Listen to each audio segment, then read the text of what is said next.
No, it's still more like the song.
So this evening, Pearson Morgan helped bring you the pictures as Kirk, game 2 of this series, if it's 1/10 as good as game 1 was last night, we should be in for a good one this evening. Yeah, last night's game was a spectacular game, one for the ages.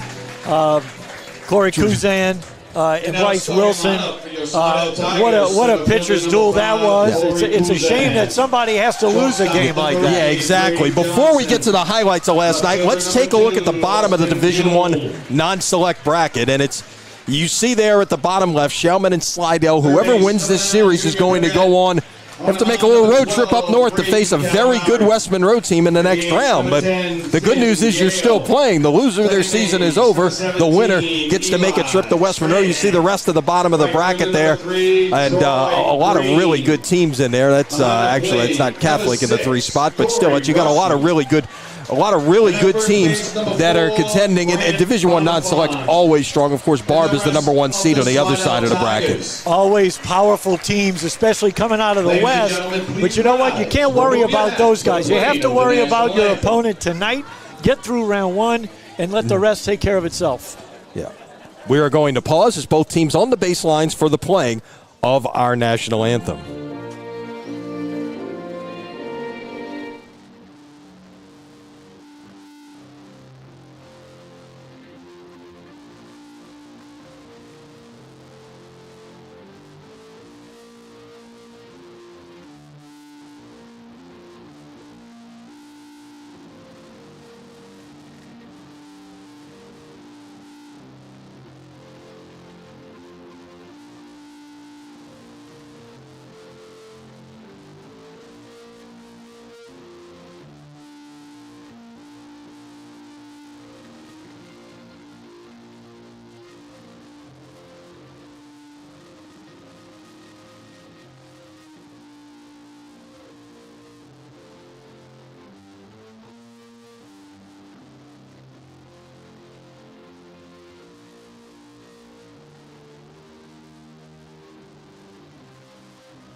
Our national anthem from Chalmette, where it figures to be another packed house here this evening.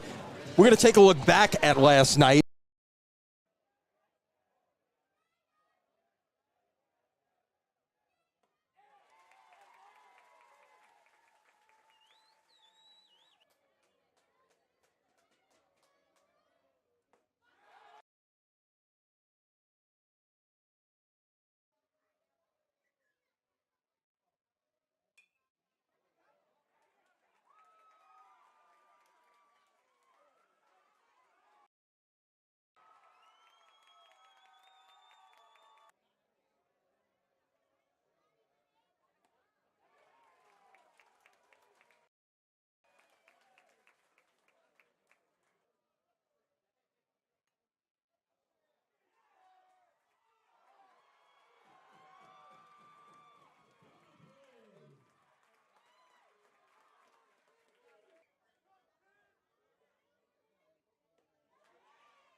Teams can really pitch.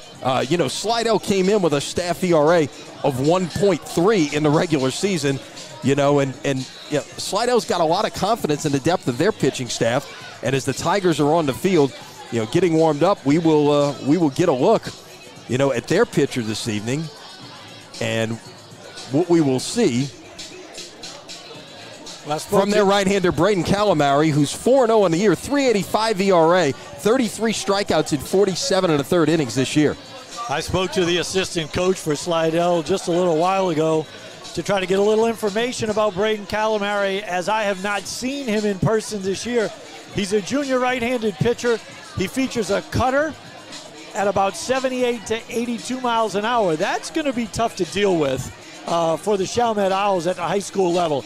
A true cutter at 78-82. When I say a true cutter, this isn't a four-seam fastball that he accidentally gets around and cuts. It's a true cutter. He also features a curveball, a changeup, and a slider of that cutter. Most important thing for him is to get ahead in the count, not fall behind these Owl hitters with the wind blowing out in a hitter-friendly ballpark. Now, Slidell is the visiting team tonight. If you recall, in best-of-3 series in the LHSAA playoffs, the high seed is the visiting team in Game 2. They're the home team in Game 1 and 3. So Jaden Williams, the center fielder, leads things off for the Owls and takes ball one. We are underway from the parish. Williams in the regular season, 344 homer, 20 RBIs.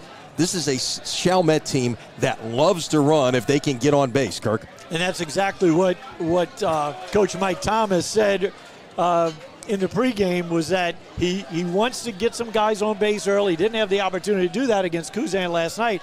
Get them on and run. The starting catcher for Slidell is actually tonight's pitcher. So you've got a backup catcher, and they look to take advantage of that if the opportunity presents itself. 2-1, swung on and missed, 2-2. Big swing by Williams right there. In a hitter's count, he let it fly, came up empty. 2 balls and 2 strikes to Williams, who was 1 for 3, had one of the 2 Owl hits last night. That pitch is outside for ball 3. And if you think about the repertoire of tonight's starting pitcher for Slidell, Calamari. Ground ball, second base, no problem. And 1 up and 1 down here in the top of the first, as that was easily handled by Strahan, the second baseman. And that's exactly what I was about ready to say. With his repertoire, everything is going to be breaking away from the Owl hitters. So if they want to do some damage tonight against Calamari, they're going to have to look for the ball middle and the other way, and they're going to have to try to take advantage of the big right center field gap in the corner and the shallow center field dimensions here at Owl Park at Noel Suarez Stadium. Strike 0-1. Yeah, this is a unique configuration. Of course, the baseball facility backs right up to Bobby Nuss Stadium and the track that's there. One hopper, what a play by the shortstop to handle it, but then he dropped it on the way down. That was a great play on the short-handed backhanded pickup, short hop backhanded pickup by the shortstop Johnson. Came up with it originally, but then he lost it on the transfer and was not able to recover in time to throw out Latrell Grant at first base. So that's going to go as an infield single. They're going to call it. They're going to call it an error. It's a tough error. Well, that was a hard hit ball. It was right at him. He didn't have to move very far. That was a well hit ball. He barreled it up. That's a tough error, especially on the hometown scoring. Yep. So Cameron Tipton, who's the 3-hole hitter and also the starting pitcher, takes ball 1. Tipton on the year at the plate, 326, 4 home runs, shares the team lead, 32 RBIs, got an OPS of 1,000. Last night was 0 for 2. There were a lot of 0-fers in this Chalmette lineup a night ago. Looking to get something going here early on this evening. Calamari working off the far first base side of the rubber. That tells you right there he's going to be trying to use that glove side of the plate. That is skied down the left field line. Left fielder will come over about 3 steps in fair territory, make the grab, and 2 down. High fastball. Tipton chased it out of the zone. Probably would like to have that one back. Definitely was out of the zone. On a normal night, that ball might have gone into foul territory and out of play, but tonight the wind is blowing dead out to center, and it kept that ball in play for the left fielder to get under it, and a nice play by Austin Buell. Evan Jacobs steps in, 380 on the season. 4 home runs, 35 RBIs. That RBI total leads the team. The average is the best as well. I would expect Grant to be taken off here, try to get in scoring position with 2 outs. Throw over a little bit late. Grant on the season, 25 stolen bases. That's a great number. That's 3rd on the team. Yeah, and like I said, with 2 outs, you're looking to go here, get in scoring position for the 4-hole hitter, Evan Jacob. You know what? And the thing is, if this guy is a run producer, do you want to get him to second if you can? To a single scores the run, but you also don't want to run yourself out of an inning right here either. So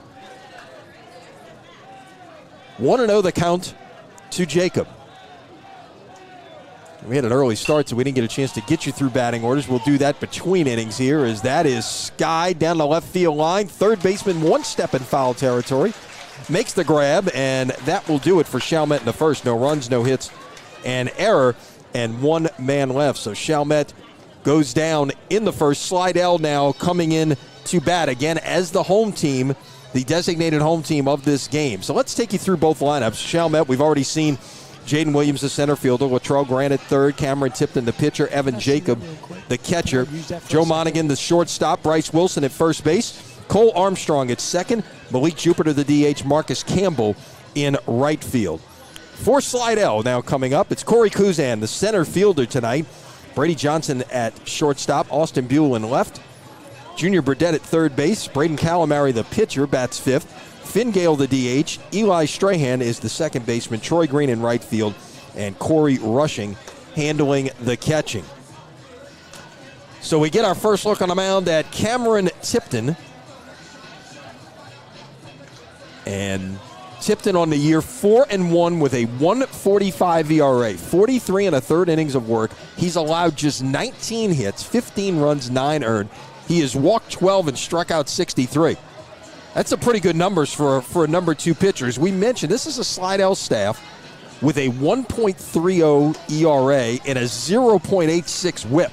So they definitely, the kind of game we saw last night is the kind of game they want to play. They want to, they want to certainly pitch and play defense, and they just came out on the wrong side a night ago. So tell us what you know about Tipton here, Kirk. Well, you mentioned that Tipton's a number two starter.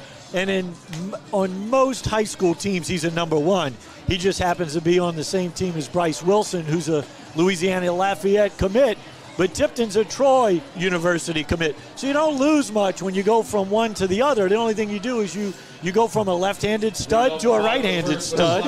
And that's exactly what Chalmette's going to be looking at Tipton tonight to even the score at one game apiece. And then you see what happens in game three. But Tipton, he's got a 88 to 92 mile an hour fastball. He throws everything: curveball, slider, changeup. So Slidell's got their work cut out for him, and there's a base hit to left, just as I say it. Corey Kuzan on the first pitch pulls it through the 5-6 hole for a base hit. Kuzan in the regular season, 464. He is an Oklahoma signee. 2 home runs, 18 RBIs. He can run a little bit, 15 steals on the year. He was 1 for 3 a night ago, so he's now 2 for 4 in the series. Is now Brody Johnson will step in the shortstop. Ordinarily, you see a player like him, and he's going to bat in the 3 or 4 hole in the lineup. But he's such a good athlete. They try to get him as many at-bats as they can possibly get him throughout the course of a game and throughout the course of a season, because the way he swings the bat, the more at-bats he has, the more damage he has an opportunity to do.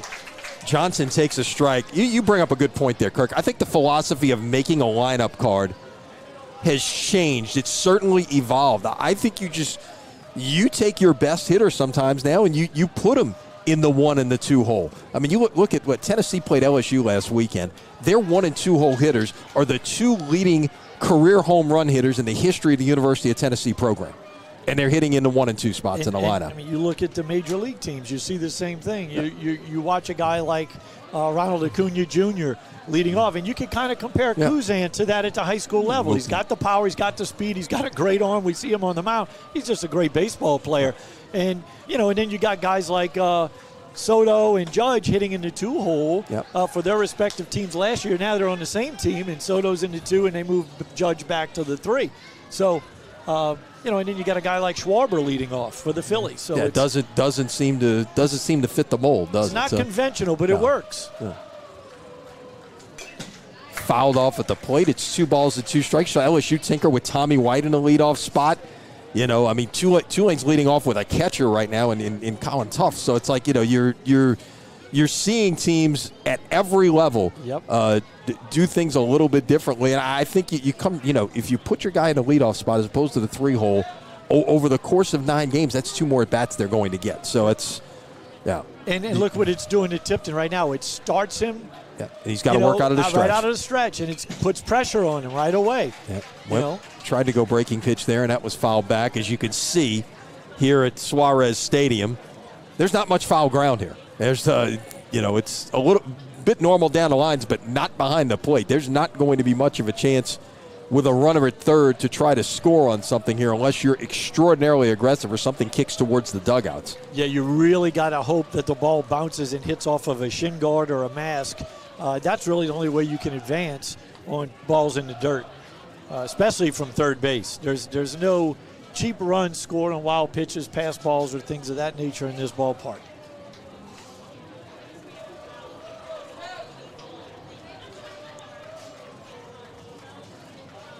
So the runner on first, one out here in the bottom of the first. Runner moving, and that is fouled into the screen to our right. Kuzan was off and running on that 2-2 pitch. That was a good fastball. Might have been a hair off the plate, but with 2 strikes, Brady Johnson was in protect mode right there. Let that ball get deep and shot it just over the on-deck hitter's head on the first base side dugout. Yeah, Johnson, we didn't mention his numbers on the year. 370, no homers, 29 RBIs. OPS of 852. 2-2. Towards the first baseman, and that's going to be a double play. Kuzan was drifting off, wasn't running, but just drifting off, and that was a little soft line drive right at the first baseman. It was a good slider by Tipton down and away, and again, Johnson just trying to fight it off, hit that off the end of the bat, but Kuzan's secondary lead took him out of the play. There was really nothing he could do about it, and Bryce Wilson makes the catch, steps on the bag, and Tipton is now back in the windup with nobody on it, 2 outs. There you go. Austin Buell, the hitter, at 337 on the year, no homers, 20 RBIs. He was 0 for 3 last night. Back to the mound. Nice play by the pitcher to field, and that will do it just like that for Slidell in the first. Got the leadoff single, but was erased in a double play. 1 inning in the books here in Chalmette. Your score in Game 2 of this best-of-3 series, Chalmette nothing and Slidell nothing. As we get set to head to the bottom of the second, it's a chance to remind you that today's coverage on Crescent City Sports is brought to you by the Lamarck Motor Company in Kenner. Lamarck Ford, the #1 Ford dealer in the Metro New Orleans market. Must be a reason. Hope Ronnie's tuned in this evening. Ronnie's a proud Chalmette High alum. We should have got him to sing the national anthem. We could have gotten to sing. Well, of course, a couple of years ago, right after the tornadoes in Arabi, we came out here and did a Lutcher Chalmette game. Ronnie came out throughout the first pitch, and Ronnie did a lot of things for the St. Bernard Parish community in the wake of the Arabi tornadoes, and we actually had a bit of a telethon that night. And of course, this some people are still trying to battle back, but it's look, this is certainly a community, and these facilities out here, certainly what you've seen in this community in the 20 years now, almost 20 years after Hurricane Katrina. This is a true rebirth out here in St. Bernard Parish. These facilities are immaculate at Chalmette High. They really are.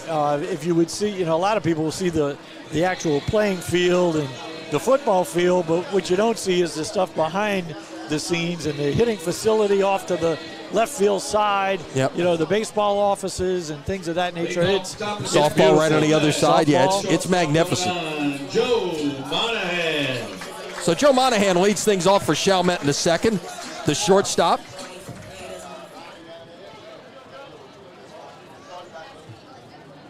Monahan fouls that one off, and it's 0-1 on the year. Joe batting .341, a homer, 17 RBIs. He's got 41 stolen bases. Yeah, they like to run. That's their MO. They just have to. That's your five. That's your 5-hole hitter. Right. Usually, you think of a 5-hole hitter as a big guy with some power, not going to run out of sight in a day. And this guy's got, a half 100 stolen bases. And he gets on 509 on base percentage, 984 OPS. Nice changeup down and away by Calamari. Monahan way out in front of that one. He didn't notice that was a changeup. Great job by Calamari selling that changeup. Up the middle, shortstop drifts about 4 steps to his left over to first in time. So we have seen 5 balls put in play thus far by Chalmette. 3 on the ground, 2 in the air. And if they continue to try to pull Calamari with all of those pitches moving away from them, they're just going to be rolling it over. They're going to be playing Pepper with the shortstop all night long. We've already seen 2 balls go his way. He's bobbled both. He was able to recover on that one. Bryce Wilson, the hitter, last night's starting pitcher. And you mentioned the UL commit, just a junior. 338 on the year at the plate. No homers, 18 RBIs. And he's using a number 2 pencil to hit with. Love that. I think that's a bat that Victus Bat Company makes. Looks just like a number 2 pencil. It's got the pink tip. Looks like an eraser. Swing and a miss. Was looking to erase that pitch right there, but Calamari got the best of him. It's 1-2. Another really good changeup down and away, and if he keeps commanding that pitch, it's going to be a tough night for the Owls. The 1-2. Bounced it in there. 2 balls and 2 strikes. Tried to repeat with the changeup right there, it looked like, and he spiked it in the dirt. Not a bad miss, though. 1-2. If you're going to miss with a changeup, you want to miss down. You don't want to miss over the plate. All right.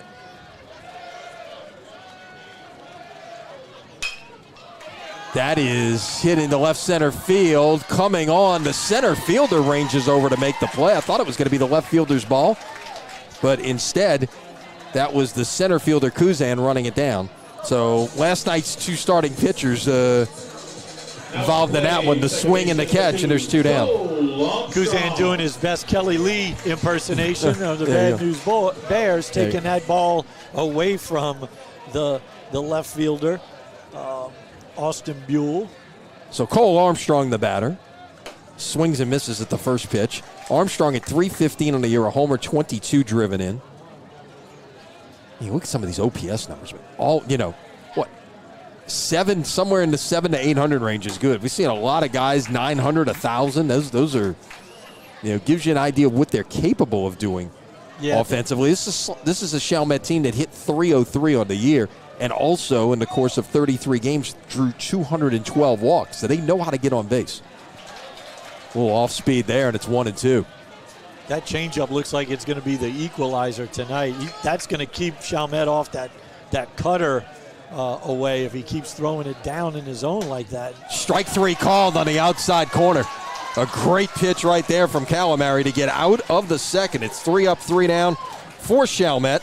And through 1.5, we remain scoreless. Kirk, let's talk a little bit about pitching and philosophy. When you've got a pitch going and you see a hitter struggling against it, do you want to keep coming back to that pitch, or you feel like you've got to come in with something to try to change things up a little bit before you maybe go back to the pitch that you think is your best pitch? It took me a couple years in pro ball to make the realization that you don't make adjustments until they make you make adjustments. If you've got something that is working for you, you should stay with it until the opposing team proves to you that they've made an adjustment. Once they make an adjustment, then you can readjust off of their adjustment. But until they prove something, you can keep going to the well.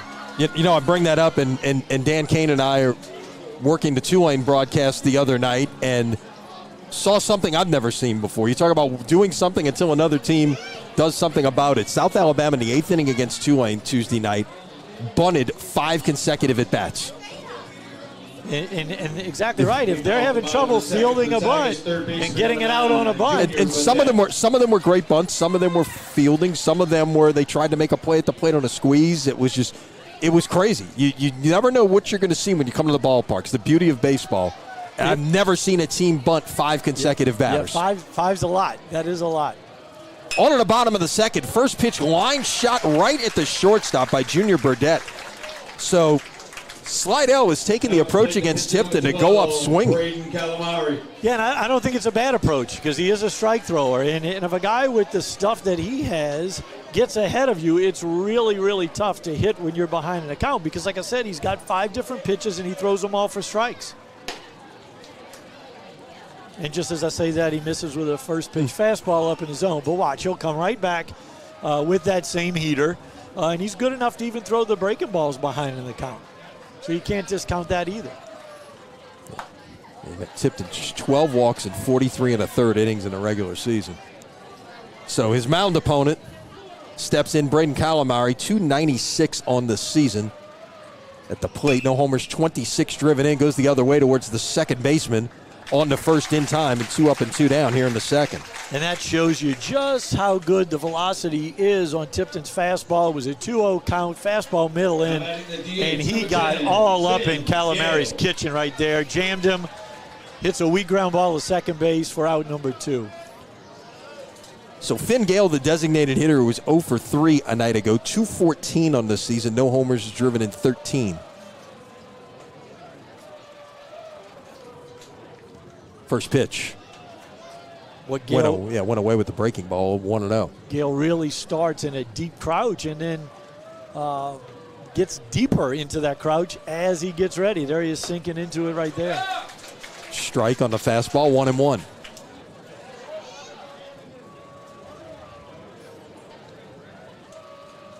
Well, the West Monroe coaches were here last night taking a look at things. I don't know if they've stuck around for game 2, try to get some more intel. It's, the interesting part here now, you've got a 20 or 24 team bracket on the non-select side. It's 20 on the select side. Strike 3 called, and that'll do it for the bottom of the second inning. And we're seeing some outstanding pitching thus far. First strikeout of the night for Tipton, 3 up and 3 down.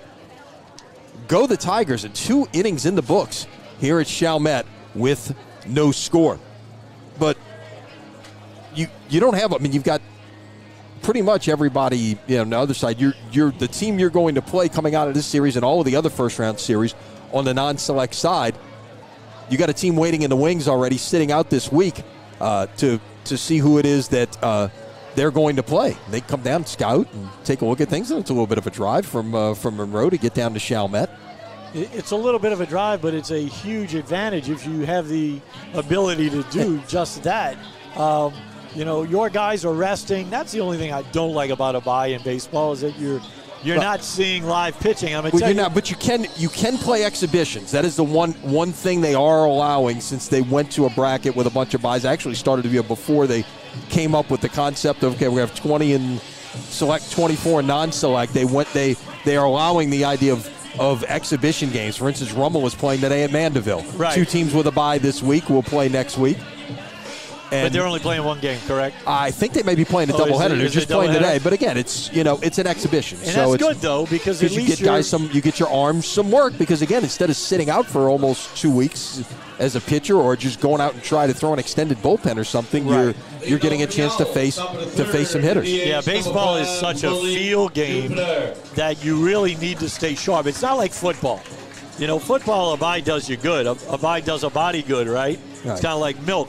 But you need that extra week to maybe recover and get a couple of players healthy here and there. That's not necessarily the case in baseball. Malik Jupiter steps in to lead things off in the third against Calamari. Takes low for ball 1. Jupiter on the season at 1. Where did Malik go there? You lost those numbers. There we go. 182, no homers, 7 RBIs. He does have 19 walks, right? Yeah, so he's got a 426 on-base percentage. 37 stolen bags, is that correct? That is correct, yeah. That's wow. This Chalmette team, yeah, 175 steals on the year. But you can't steal first, so they got to get somebody on in order to be able to utilize that speed. Strike 2 on the outside corner. We have to make everybody aware that the umpiring crews during the playoffs are not local crews. They are from all over the state of Louisiana. That is in the right center field, a base hit. Let's see Jupiter run. As he splits the outfielders, he will slide into second with a double. Leadoff double. Now to plate the right fielder, number 18, Marcus Campbell. I don't know what happened to Troy Green out there in right field, but he did not get a good jump on that ball at all. It was almost like he thought Kuzan was going to be able to cut it off a little bit easier than he did. Didn't hustle right off the bat. And then I think he realized, this ball's going to get through on this AstroTurf. And before you know it. And he can scoot a little bit, Jupiter's rolling head first into second base. He can fly. Yeah.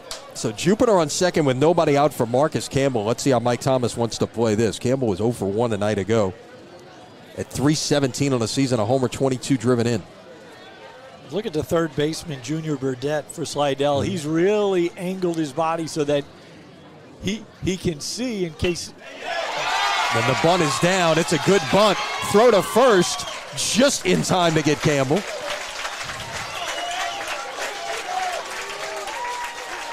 So Jupiter at third with one out for Jaden Williams. So, right before that bunt, Burdett was angling his body so that he had a really good look at Jupiter and see what he was going to do at second base. Well, you keep an eye on him at second base, and that's the one thing when you've got a runner at second base and you show bunt. If the third baseman crashes and that runner's stealing, you got nobody there to take the throw. Exactly, and that's the third baseman's responsibility on that number one bunt coverage right there is to read the long bunt. And in that situation, it wasn't a long bunt, and the pitcher, Kyle Amari, was able to field his position. Well, interestingly, Slidell's going to stay back here. They will trade a run for an out. And I'm okay with that this early in the game. It's a third inning. Yeah. But the only thing that maybe makes me feel differently about it is we are now 10 innings into the series, and a grand total of 1 run has been scored. Exactly, and Tipton, it looks like he's starting to get a little bit of a feel for his command, too. 2-0. That's up high, ball 3. And first base open. But again, with a team like Chalmette that runs the way they do, you got to be careful with that here because a walk means first and third, and that's exactly what the situation is now. And that was the thing about that bunt situation. There was no guarantee that it was going to be a bunt. That could easily have been a fake bunt steal type situation. With Jupiter's speed at second base, you almost don't even need to give up the out.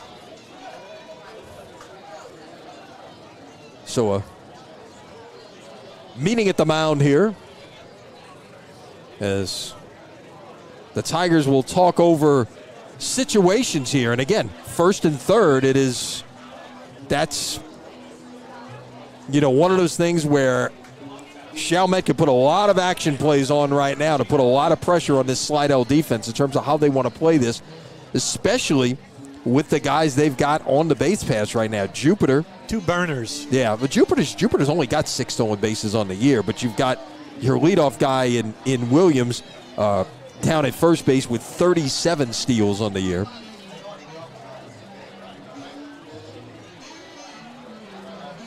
So the home plate umpire will go break this meeting up. So it's Williams with the 37 swipes and Jupiter with the 6. Right. Okay, I was looking at it from up above, and I misread that line. You got to believe they're going to do something here. I mean, This is what you're in a situation, probably for the first time in this series, to apply pressure like you like to apply it. With your running game. This is their game, no doubt. Ball 1-0 doing there. The pitch was high and in. And that is now 5 in a row that Calamari has missed with. And you probably are pretty safe running here without the chance of a pitch out since it's already 1-0. You don't want to go 2-0 to the 2-0 hitter. That's a strike? Or no, check it. Ball was ball strike. Two. They call strike? Okay. Called a strike on the inside corner. I see the right arm go up. They haven't put it on the board yet. It was a quick one because the ball got loose. I think he pulled it down. No, he said it's a ball. 2-0. It is 2-0. Okay. Ooh. I thought it ran a little bit inside. I'm not sure. Now let's throw to first. Now that you're ahead in a count, and now make them have to come in with something here. He's almost got 2 full feet on the grass. Yeah. Or the equivalent of it. Of course, everything is turf here at Chalmette. 2-0, he's swinging. 2-0 slider, showing a little respect to Latrell Grant right there.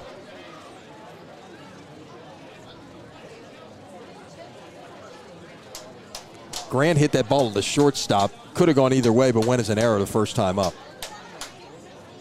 It's Jupiter at third, Williams at first, one out here in the top of the third. Hang on, time is called here.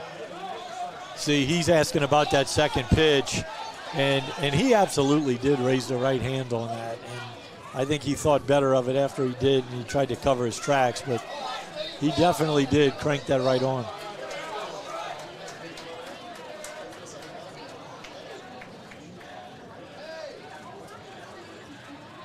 Throw to first. The base runner's on here. The pace of this one is slow to a crawl after a lightning quick first couple of innings. Last night's game had to be a quick one.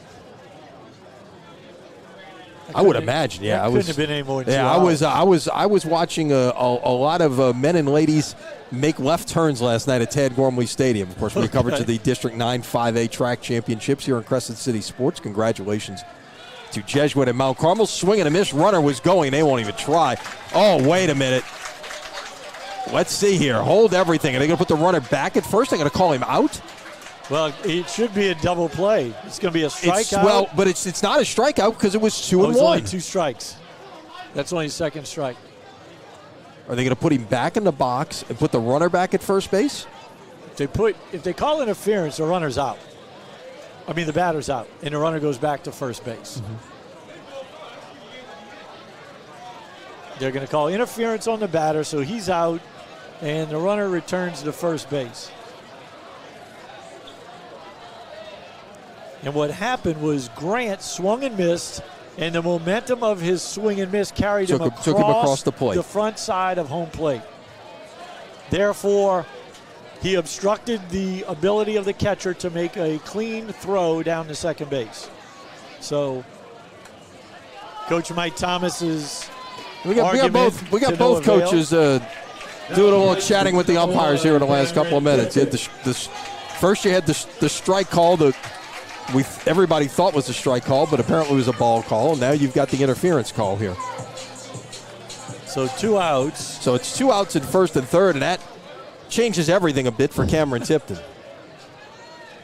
Now I got to believe you got to send Williams just to try to get him over there, make up for the mistake of. Gets a big lead. Ground ball in the right field. The base hit, and Chalmette leads. On his way to third, on a great throw from the right fielder, and out at third base. What a strong throw.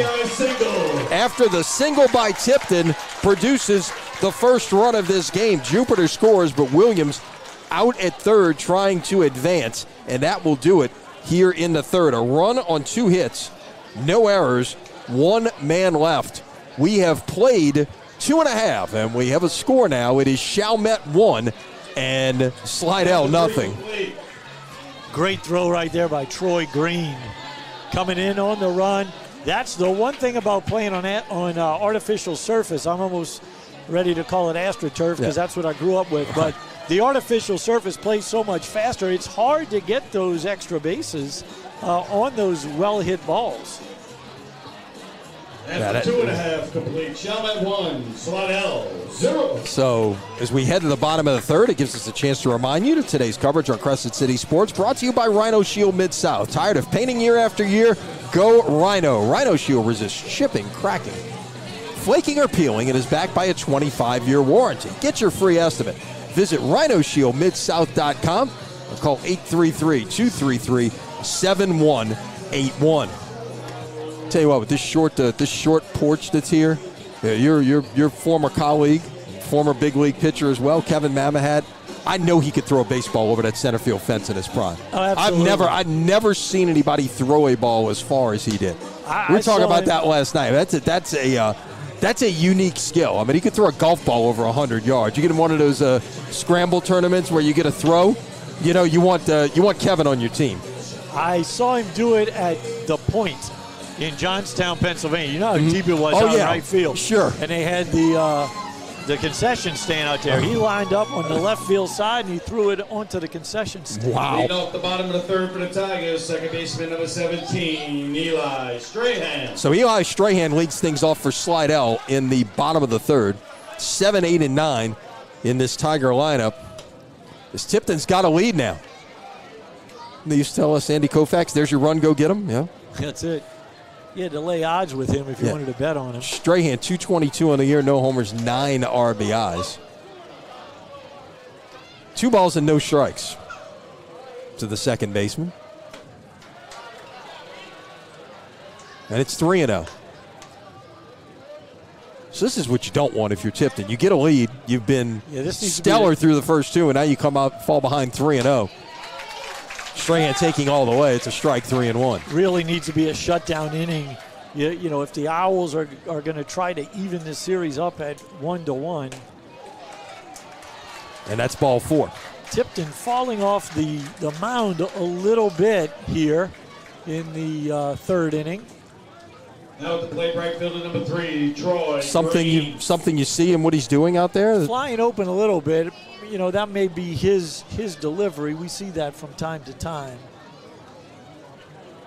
You know, as a pitcher, you know, typically you want to stay as directional as possible and as long as possible. Obviously, at the very end, you'll rotate out of it a little bit, out of your delivery a hair, but you don't want to end up on that side of the mound when you're finished. Troy Green steps in, shows bunt. Green on the year, 214, 12 hits and 56 at bats, no homers, driven in 10. He of the does have a sacrifice bunt this year. He is the owner of the rocket launcher from right field to third to end that inning. Great throw with a guy who can run. Runner is moving, swing and a miss. And Strahan steals second. That is stolen base number. All right. Wait a minute. Hold on. They just called interference again. Wow. I don't know if he understands that rule. That pitch was way outside. It was against the backstop. There was no way a throw could have been made. Right. The pitch was way outside. Wow. Yeah, that's a misinterpretation of the rule. You know, it's a shame because every year in the playoffs we see the same thing. We get umpires from all over the state, and it really, really makes you appreciate the umpires that we have locally. I'll tell you that. I'm just going to say that. Yeah, no doubt about it. Because that ball, there was no way a throw could be made. Right. The ball was up against the backstop. Right. It is a bad interpretation of the rule. It looked like a hit and run. Strahan's running on the pitch. Green was trying to protect Strahan. The ball went off the catcher's glove. Evan Jacob barely got any webbing on the ball at all.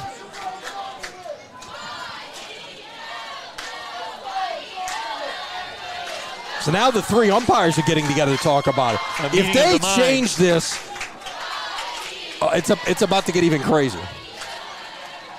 If they really want to get the play right, they ought to change it. They should, but it'll. But you're going to have Mike Thomas hooting and hollering on the other side. You can't make anybody happy in this situation. Yeah. The idea is to get it right the first time, and they're going to stick with the wrong call. Right. So, and I think maybe they want to talk about what it is going forward. Yeah. Number 6, Corey Rushing. So Corey Rushing will step in. 236 on the year, no homers, 6 RBIs. So Troy Green is retired via the batter interference rule. We've had 2 of those. Yeah, if you had 2 batter interferences on your bingo card tonight, congratulations. Takes a strike, showed bunt. Had the third baseman, Grant, crashing down the line. It's 0-1. So the home plate umpires had 2 hiccups tonight. Ground ball third. Second for 1. On to first. Safe.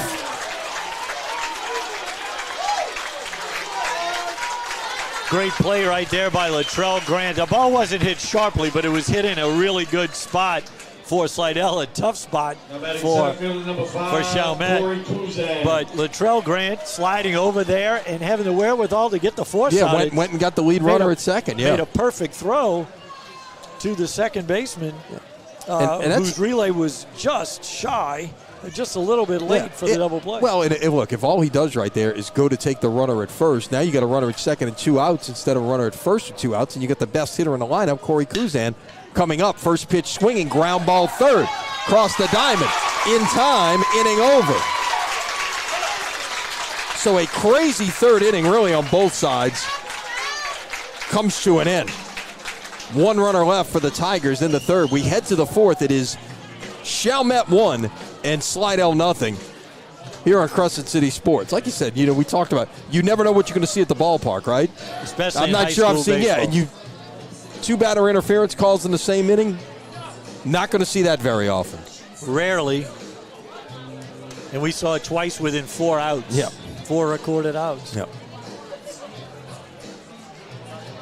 A little different. So Tipton back to work, looking to keep things right where they are. Latrell Grant flashing a little bit of leather. That play just now off the bat of Kuzan was not an easy play. It was a little bit in between hop. Yep. Came up, gloved it. Yep. Sharply hit ball, and it was, no doubt about it. He handled it without a problem there. So, look, all things aside with what we've seen going on with the home plate umpire with the interference calls, we had the questionable ball strike situation back in the top of the third on the one play. We all thought it was a strike. It was actually a ball. But besides that, I mean, we've seen a well-played series here from both of these teams. Yeah, really clean baseball, as we mentioned.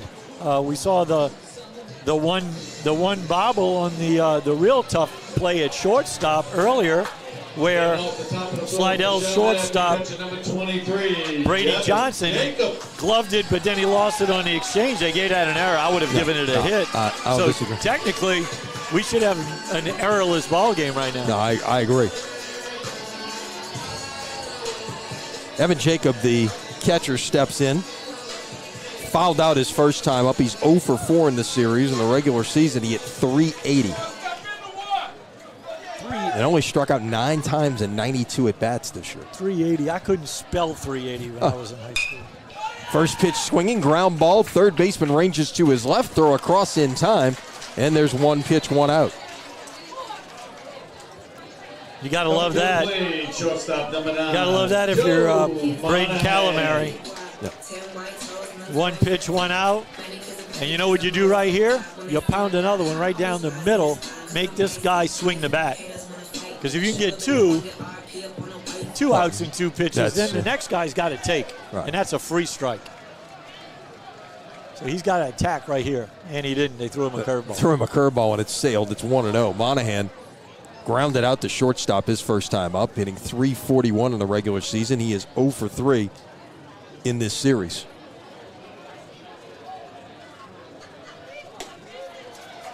Just missed outside with that cutter.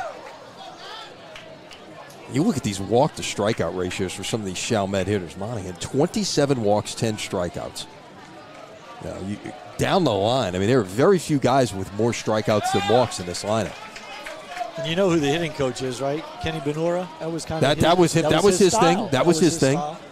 That was his thing. Kenny and your brother Jimmy, of course, part of that UNO College World Series team. 40th anniversary of that team this year, 1984. Yeah, they got First Louisiana team to reach Omaha. They got those guys together recently. Yeah, they had a reunion. They came out in throwback uniforms earlier this year. I love the look of those things. It was kind of, faux backs, if you will, inspired by both the 74 and the 84 teams. The 74 team reached the Division II World Series before UNO moved up to Division I. Which colors did they wear? The white? I think they wore those powder blues. Those were the best. Oh, those were great. But they couldn't win with them. They could not win with those. Maestri stopped wearing them. In the right field, that will drop in for a base hit. So Monahan has his first hit of the series. Little jam job. Looped it out in the shallow right. Number 3, Bryce Wilson. And I'm not sure if Troy Green is running at his best right now. He looks like he's laboring out there in right field. We saw his arm, and look, it's the other thing too is right now. I mean, we got some clouds up there, but it's that time of night where it could be hard in these conditions. On we close in on twilight to pick up the baseball Yeah, sometimes. the lights haven't taken over just yet. Right.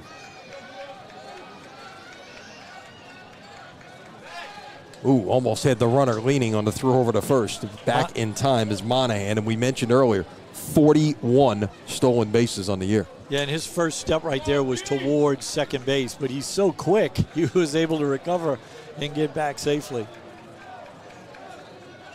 Fakes a move there, and it's high for ball one.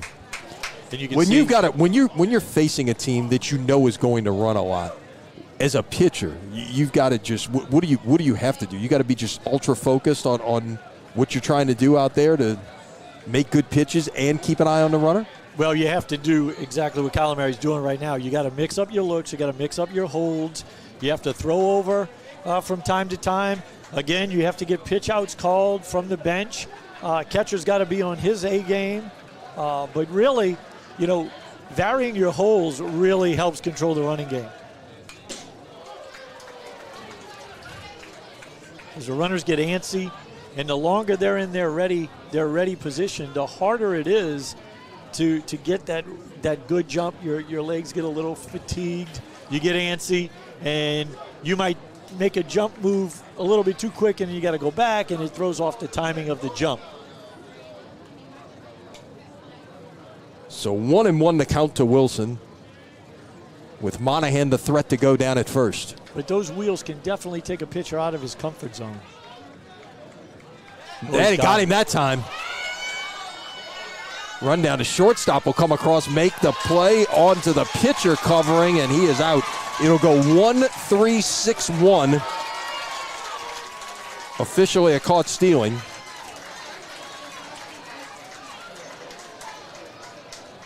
Monahan was only thrown out one time the entire year. Well, he just got a little bit too aggressive right there. When you have this type of speed that he has, and you've got a backup catcher, you probably don't need to get that A+ jump. You can probably just get your A- jump, and you're probably going to be okay. But he was a little too aggressive, and Braden Calamari threw over at just the right time. 2-1 to count to Wilson. Ball 3 outside.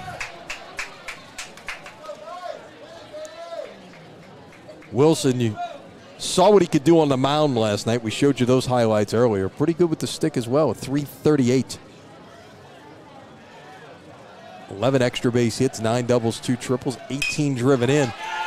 Hits that into right field, and no problem this time for Troy Green, and that will do it for the Owls in the fourth. So a one-out single is erased by the pickoff, and we are halfway done here in Game 2 of this best-of-3 series. Slidell with the 1-0 lead in the series, but Chalmette has a 1-0 lead in this game here on Crescent City Sports. It gives us a chance for us to remind you that this evening's coverage on Crescent City Sports brought to you by Gibbs Construction, a leader in the construction industry in Louisiana and the Gulf Coast for more than 45 years, transforming dreams, visions, and plans into reality.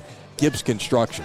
I would say if you took a team picture of who has done the most for amateur baseball in the city of New Orleans, I would, Larry Gibbs would be in that picture. There wouldn't, you start ranking them as, saying, Bum Phillips used to say, wouldn't take on the call roll in that situation. Yeah, the number of ways that he has touched a game is extraordinary, and we're happy that he continues to support high school baseball on Crescent City Sports. By the way, congratulations to Archbishop Chappelle, a winner over Mount Carmel this afternoon, 5-3 in a Division I select quarterfinal game out in Kenner, and they are headed back to Sulphur again. Kayla Giardina, 7 innings pitched, complete game victory. Only 3 runs allowed, 2 walks, 8 strikeouts. She's tough to deal with. She is. Headed to Southern Miss. First pitch, bottom of the fourth, and swung on and fouled by Johnson, who lined into that double play first time up. Tipton going right to the breaking ball right there. Hard slider. Johnson fouled it off. He did a good job of staying alive that last at bat, too. Back to the screen, it's 0-2. So he follows up the slider with the fastball in on the hands. And, you know, Coach Kenny Benura is the guy that calls the pitches. So he does a lot with the hitters, but he also calls the pitches. And he does an excellent job of keeping the hitters off balance. He's not afraid to pitch in. As you've seen a lot in high school baseball, a lot of coaches like to stay away. That is not the case with Kenny Benura when he's calling pitches. You better be ready to cover both sides of the plate. 0-2. Catcher set up way outside, and it's 1-2. Yeah, that's trying to see if he can get Johnson to chase right there. I mean, little chase. the left foot was almost on the line of the catcher's box. That's how far he was set up. That was set up inside here, and that is off the hands, but he'll get it through into center field. A base hit. Nice job of hitting right there with 2 strikes by Johnson. And there it was. That was a fastball in on the hands. Tipton made the pitch. The only thing, it was a little bit higher than he would have liked it to have been, and that's what allowed Johnson to get enough air under it and loop it out into shallow center field for a base hit. Second hit of the night for the Tigers. Third time in 4 innings they've had the leadoff man aboard. When you're coming in, a right-handed pitcher against a right-handed hitter, where you really want to come in is right about belt high, not chest high, because that's the one they can stay inside of and get enough air under it to get it over the infield. Now Austin Buell's strike and a snap throw to first to keep Johnson nearby. Johnson on the year 16 stolen bases. Both of these teams are. Chalmette's got the extraordinary numbers. Slidell's not quite as extraordinary. They've got 3 guys with 15 or more steals on the season. You know, and in high school, I think that's the right way to play the game if you have the type of players to play it with. You know, you don't keep see putting a lot pressure of on. home runs. No doubt. The home run is really not a factor in high school baseball for the most part. Unless you're a team that plays in a small ballpark. Like Holy this. Cross. Well, Holy Cross, yeah. And look, this is a small ballpark as you see the dimensions here at Noel Suarez Stadium. But look at the size of that center field fence back there. I think they've even added to that over the years. It's maybe even higher than what it used to be. Yeah, it's about 330 to straightaway center, but it's probably a 30-foot high wall. Mm-hmm. Yep. But you've got a deep corner in left center that's probably close to 410. Yep. And then another corner in right center field is probably 390, 395. So it's small in one area, but everywhere else it's a good size ballpark. It plays fair, exactly. And you can find a lot of extra base hits in here if you hit it gap to gap. And then anything hit high and deep to center fielder really has to play it like the Green Monster in Fenway. Once it gets over your head, you almost have to back off of it and then figure out where that caram's going to go and hope it doesn't hit one of those support beams in the fence, because if it hits that, you don't know where it's going.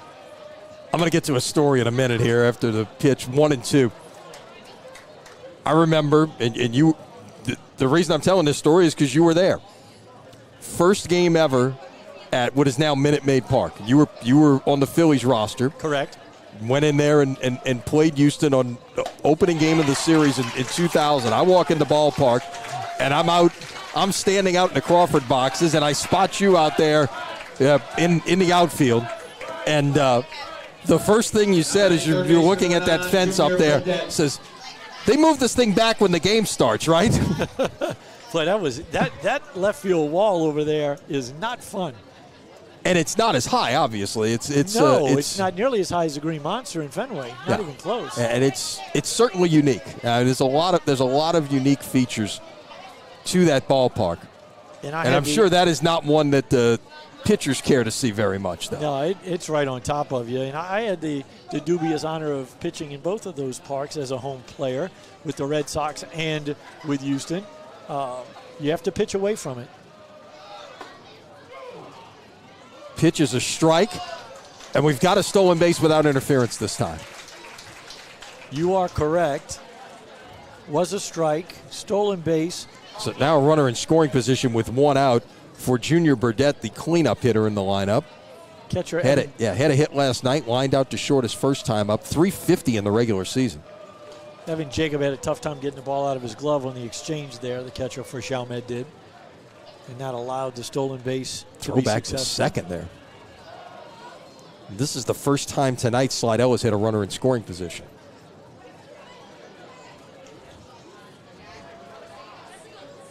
And this is where you might see Tipton's fastball peak a little bit.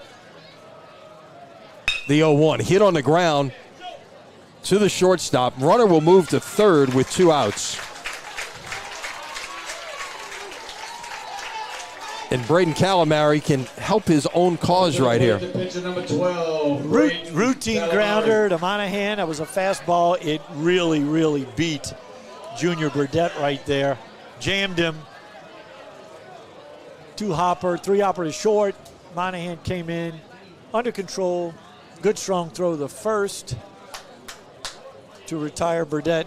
But before Calamari steps in, Kenny Benura is going to head to the mound and talk to his pitcher, his catcher, and his entire infield here. I guess just to remind them of situations here. I mean, you don't know. Yeah, this is a Slidell team, like we said, they can apply pressure as well. You don't know what they might do here. And obviously, you know, you talk about a runner at third versus a runner at second with 2 outs.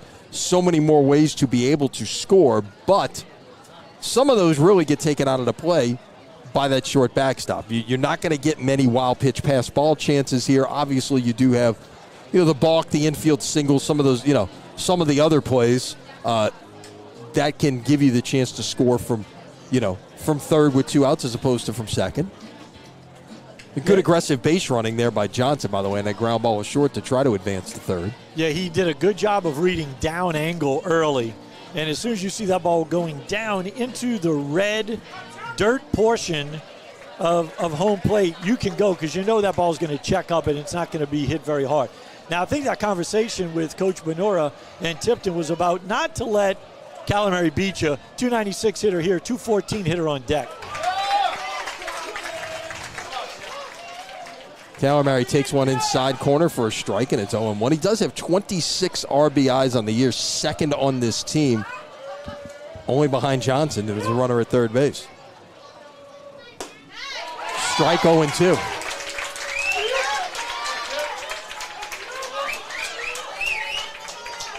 And the batter on deck, Finn Gale, 214, 13 RBIs, 7 walks, 18 strikeouts, and 70 at-bats. Go right at him here on 0-2. He did. Fouled it back to the screen. Try to get it. You 2 strikes, 2 outs. You try to get it done right here. If it was 2-0, then you start being a little more cautious. He elevated the fastball right there. Good job of battling and staying alive by Calamari. The curveball plays off of that pitch very well. The 0-2. Just missed outside. It's 1-2. That looked like a changeup down and away. Just pulled it outside a hair. Calamari didn't bite.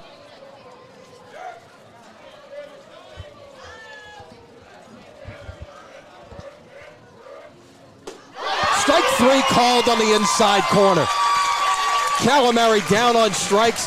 Slidell's biggest threat of the night goes by the wayside.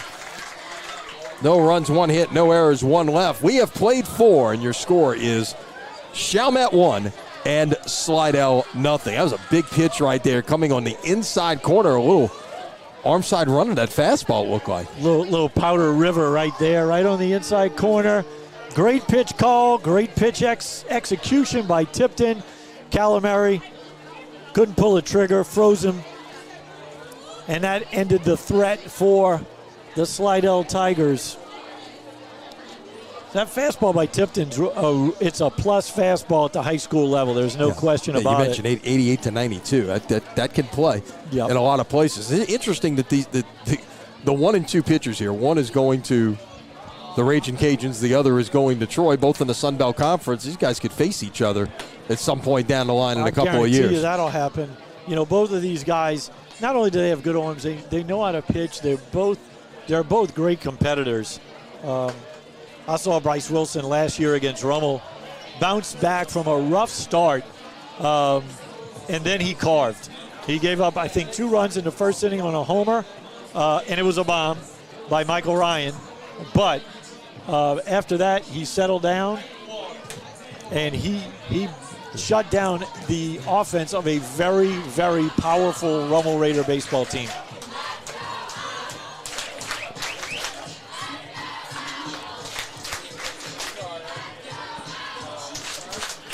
Leading off the top of the fifth for Chalmette. Second base. So Calamari Cole Armstrong. back to work here in the fifth, trying to keep this right where it is. He will face 7, 8, and 9 in the Chalmette lineup. Cole Armstrong struck out looking his first time up. Swing and a miss. It's 0-1.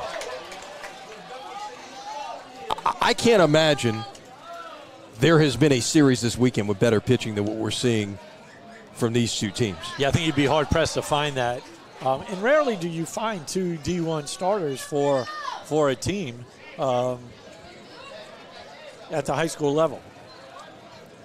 We're seeing 3 out of 4, and Calamari's doing a great job in his own right tonight as well.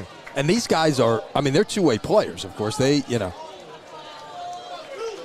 And that's some of these guys, no, it's not. It's not easy. But at the high school level, again, most of these guys, every once in a while you get a guy who is going to specialize and just pitch at this level. But more often than not, they are going to swing a bat as well.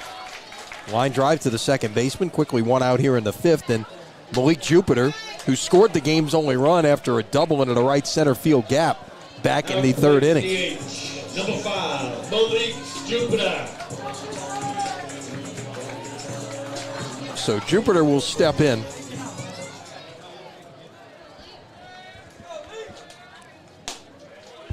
Yeah, our number one back in 1987 at Roma was a PO, Glenn Sherman. He didn't want any part of a bat. You hear me? He said, give me the ball every 5th or 6th day. That's exactly what we did, and he delivered every single time. All-state selection. No doubt. Tulane signee. Roma Hall of Fame. He was pretty good. Yeah. It was fun playing behind him as an infielder. Got the ball, worked quickly, threw strikes. Swing and a miss, and Jupiter is down on strikes. 2 down here in the fifth. One thing I didn't have to worry about when I was playing shortstop behind Glenn Sherman was him trying to catch a comebacker and deflecting it. He wouldn't even go for him. He just got out of the way. Says, yep. my defense is doing the work. Yep, that's not what they pay me to do. You know, I love fast working pitchers.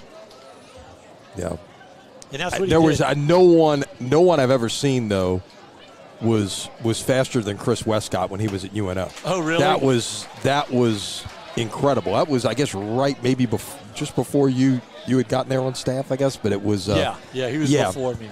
Yeah, I believe that year, and you know, I'm trying to recall things from 25 years ago or more, but if I remember right, he had 7 9-inning complete games that year in which the time of game was under 2 hours. Wow. That's Greg Maddox, Mark Burley style. Mm-hmm. And what just number pitch is the fact that he just got it and went. And of course now in this day and age, you got the pitch clock, and now you've also got 2-minute breaks in between every inning for television purposes and things like that. That's kind of built into just about every conference in the country at this point that is doing games with ESPN. 3 balls and 2 strikes to Marcus Campbell. Lifted into left center field. Center fielder on the run, up, can't make the play. That's going to go off the wall, and sliding into second with a double is Campbell. And you hope Kuzan's okay. Is he just tying his shoe out there, or is he injured? He hit the wall pretty hard with his right shoulder as he was jumping into the wall to try to make that catch. Hopefully he did not hit a support beam out there. He's holding that right shoulder, and that's not good news.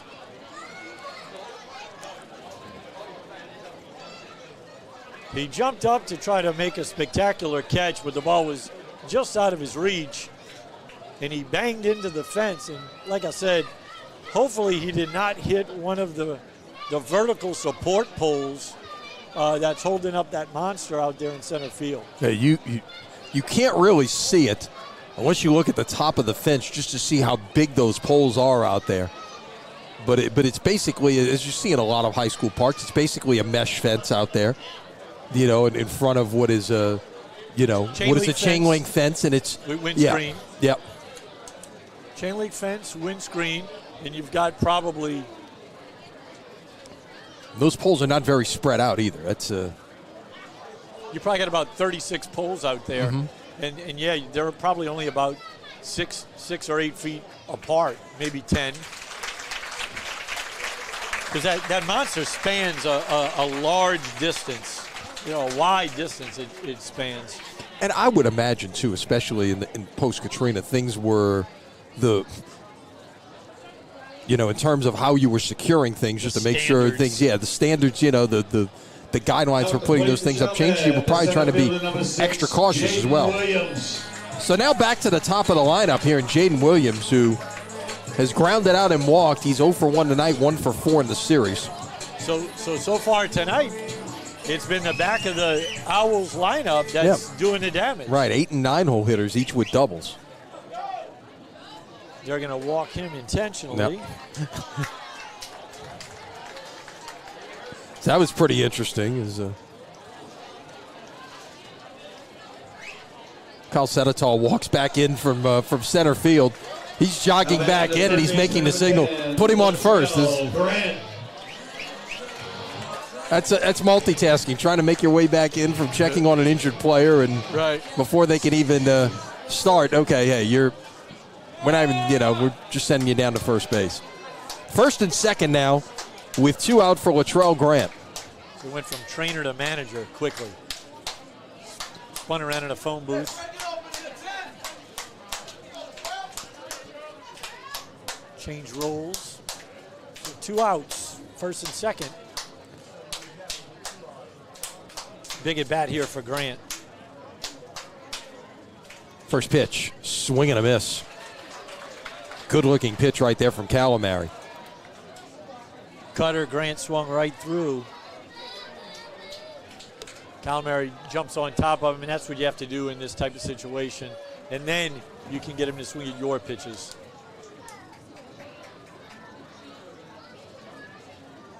The 0-1 went up and in with the fastball that time. It's a ball and a strike.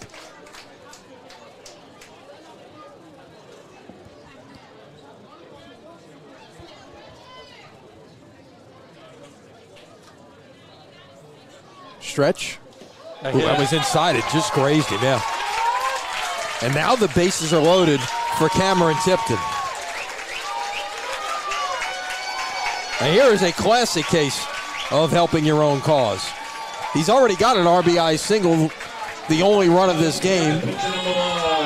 Now he comes up with the bases loaded in 2 outs. Clearly the biggest at bat of this game thus far.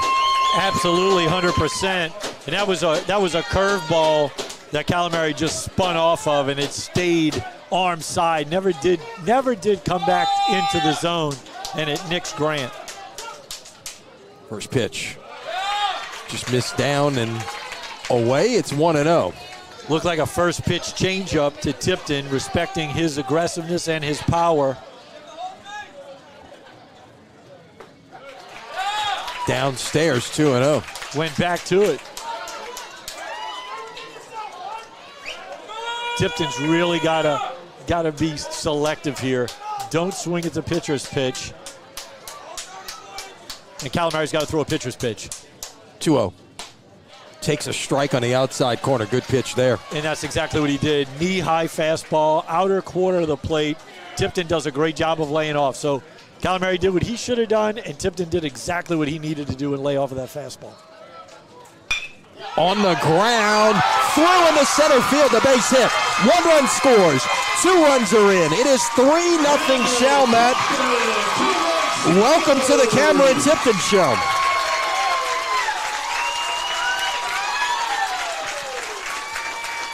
He's twirling a shutout, and he's driven in all 3 runs tonight.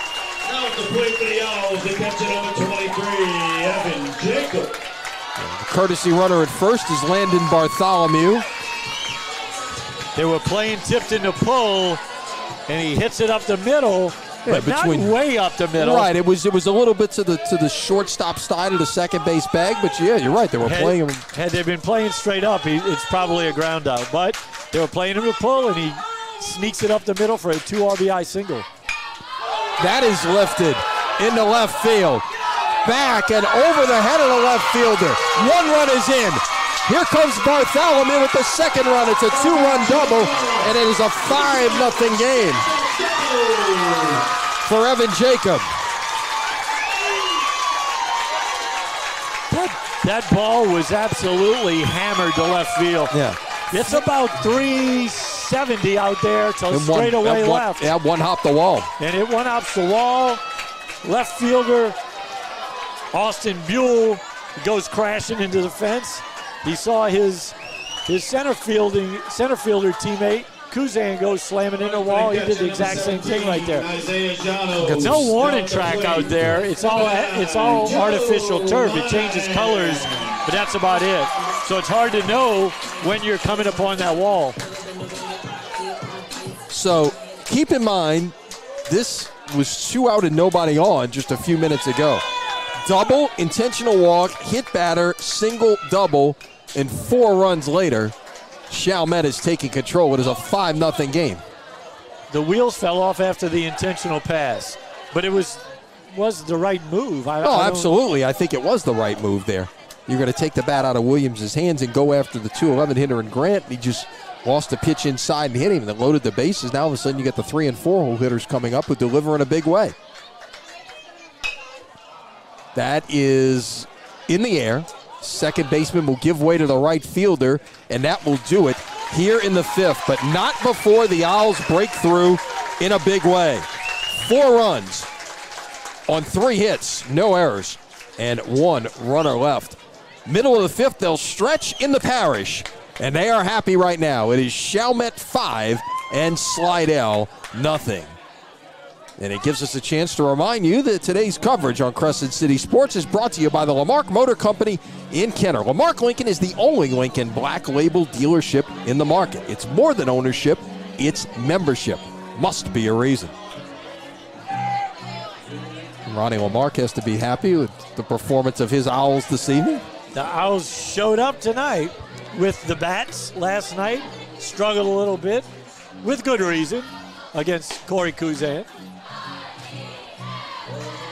But tonight, it's a little bit different story as they've pieced together 6 hits already. Probably could have a 7th. We talked about that doubt. Play earlier in the game. 7 hits in only 5 innings and a 5-0 lead. And Cameron Tipton is doing his thing on the mound.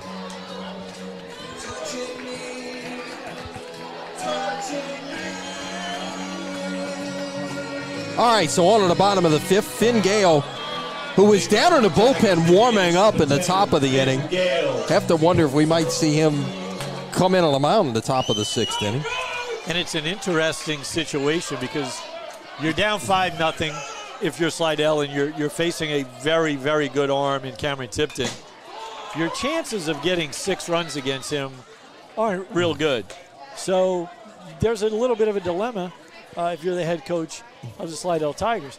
Do you go to your bullpen, or do you kind of ride that starter and save everybody for Game 3? Right. And you hate to do that to a young it becomes man. all hands on deck. Yeah, no, of course, but as long as his pitch count isn't, out of hand, it might be the thing to do. Swing and a miss. It's 1 and 2. Now, meanwhile, if you're Mike Thomas and Kenny Benura, I think you got to keep riding Tipton at this point, as good as he has been.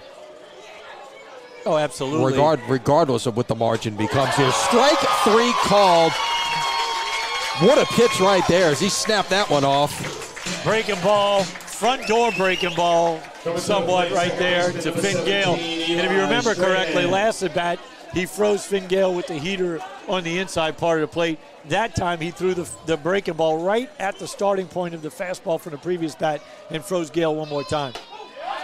So 3 of the last 4 hitters struck out by Tipton after he only struck out 1 of the first 11. So he has really settled in the second time through the lineup. As he faces Eli Strahan, who walked his first time up, and it's 1 ball and 1 strike. Back-to-back sliders right there to Strahan. First one being a strike, second one being just a bit outside. There's number 3. Yep. It looks like he's got a good feel for that slider. Sometimes it takes a few innings. 2 and 2 as that one misses off the outside corner. That was a good pitch. It was the right call. Ball was off the plate, probably 2 balls. Again, there, 3 balls and 2 strikes. Tried to overthrow that one. You could hear that grunt on that fastball. Yeah, you bring up a good point. It gets into, the strategy of, you've got to play a best-of-3 series. You've got to manage pitch counts and making sure you have every arm you can have available for tomorrow for an all-or-nothing Game 3. Winners, if this holds up, that's what it's going to be. And you do. And, when I was coaching at Archbishop Shaw, I didn't have the pitching depth that a lot of schools did. I might have, 2 or 3 guys that would ordinarily. On the ground, Wormburner to short, over to first in time, 2 down. I might have 2 or 3 guys that were number 2s or 3s, but sometimes I did not have that ace. I did have J.P. France, and that was an ace, and I had Jace Needy, and he was an ace. But after those guys had come and gone, I had to play matchups at times. I wasn't going to throw my best against a number 1 in a 2 out of 3 series if we couldn't swing the bats real well. I might throw my number 3 against their number 1 and my number 1 against their number 2. Hopefully you win that one and you go to a 3rd game and see what happens. Troy Green was called out on interference, one of those 2 that we saw in the 3rd inning. 1 on either side. It's a ball and a strike here to Green, who was 2 for 3. The only player in last night's game with multiple hits. Ooh. That one just missed outside. 2 balls and a strike. Green can reach. Corey Rushing, the catcher, would be next.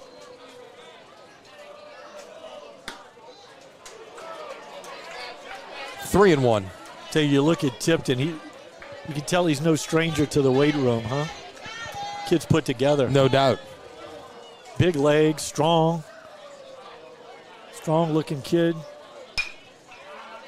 Fouled off, and it's 3 and 2. Yeah, Chalmette program over the years going, you go way back, a lot of tradition here, of course, when the late Gene Faust was skipper of this program back in the 70s and 80s. And they produced a lot of outstanding talent over the years, and even now we're continuing to see that. That was the good old days when they were in the Catholic League. I wish they were still in the Catholic League. Well, I'm glad you brought that up, because one of the interesting storylines about this series is that these 2 teams are going to be district opponents next year. Chalmette is moving into a league. There are now 9 Class 5A schools on the North Shore, so they're going to move Chalmette up in there and have 2 5-team districts next year. So Chalmette's going to be playing with the North Shore district? They're going to be playing with the Slidell schools, and I believe Fontainebleau is the 5th team. It's a lot of travel. Yeah, they'll be crossing the lake for every road game. But then again, every time those teams come to Chalmette, they'll have to cross the lake as well. So but again, that's that's the way it worked out here. It's again, they could have had a 9-team district on that side, and that's in sports like baseball and basketball. Yeah, you can work those things out. As a line drive to short ends the 5th inning. No runs, no hits, no errors, and 1 left. Slidell has stranded 3 thus far, but they've gotten just 2 hits off of Cameron Tipton through the first 5 innings as Chalmette leads this one by the score of 5-0. Yeah, so to finish that conversation, sports like basketball, baseball, you find a way to manage it. Football, if you've got a 9-team district, everybody's playing everybody, you're playing district games in week 2. Right. Because somebody's got to have a bye. So you've got basically 1 pre-district game, and then 8 of the 9 teams are playing a district game in week 2. Then it's game on. It's been done. It's been done in some places because you really don't have choices. Obviously, in the Metro New Orleans area, there's a lot of ways to do it. There was a lot of contention's not the right word, but it's a lot of discussion and consideration on how the New Orleans area would be structured this year, because you had, I believe, 4 different schools that moved up to 5A this year in the metro area. You had Salmon on the North Shore, and then you had a couple of the Jefferson Parish schools that grew. Riverdale, East Jefferson. You had some. Number 10, Finn Gale. So indeed, we do see Finn Gale on the mound here to start the 6th inning, and get our first look at him. He's been at the plate, but now as the DH, but now will come in on the mound, and we'll take a look at some of the pitching numbers this year for Gale.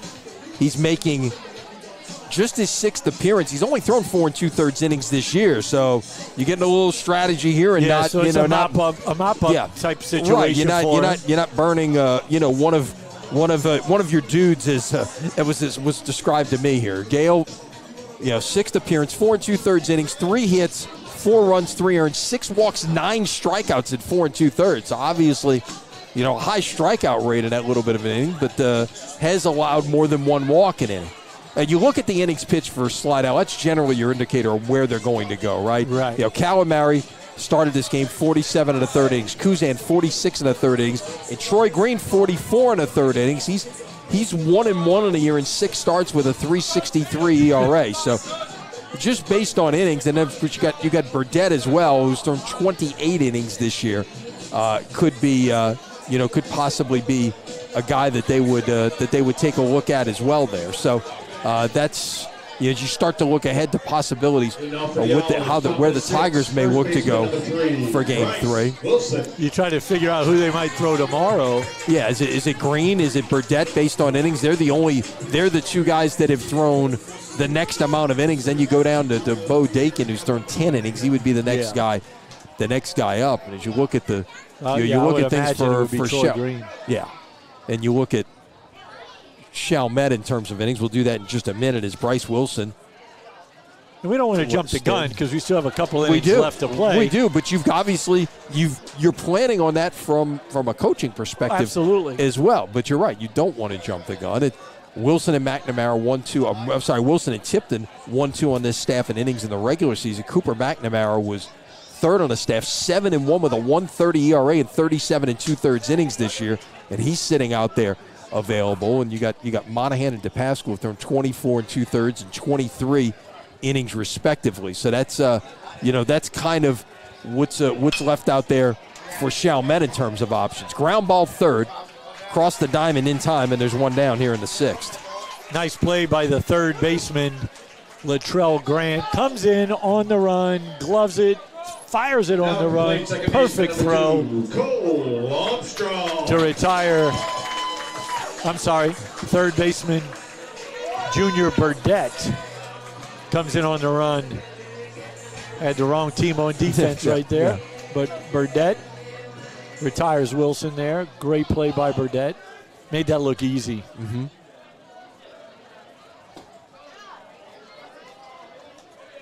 Finn Gale looks like he features a four-seam fastball curveball. I haven't seen anything else. Didn't see anything else in warm-ups.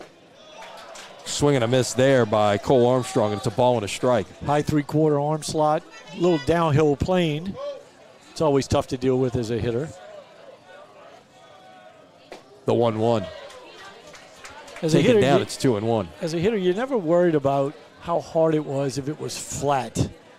But if it's hard and downhill, that is tough to handle. Pitch, swing and a miss, it's 2-2.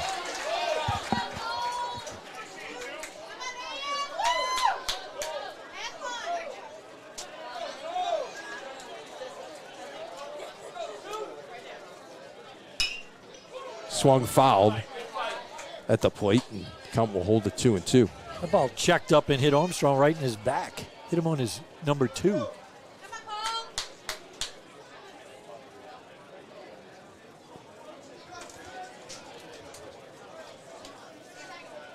Coming again, that was inside. That got away from Gale right there. It's 3 balls and 2 strikes.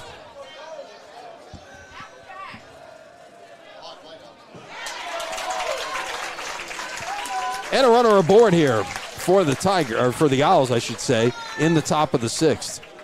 We keep looking at that visor on the scoreboard. It's still, as many years as we've done playoff games, it's still hard to comprehend the whole idea of the home team being the visiting team in their own ballpark. It messes with you a little bit. Mm-hmm. Running for Armstrong, number Finn Gale. Jace Zorns. Jace Zorns is the runner at first base. Malik Jupiter. And Malik Jupiter, who scored the first run of this game after a leadoff double in the 3rd. It's 1 for 2 tonight, 1 for 4 in the series.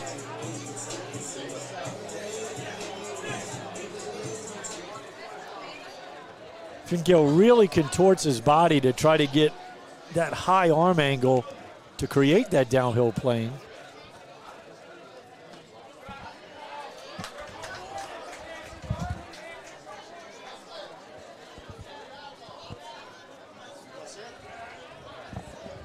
Good lead off at first. 1 ball and no strikes. That gets by the catcher, and the runner will advance to second base. Again, that is Jace Zorns running for Armstrong, and the count is 2-0, and now you got a runner in scoring position. Zorns did a great job of reading that ball in the dirt. That was a spiked fastball. Gale is just not getting over his front side right there. Those last couple of fastballs coming up short of the plate.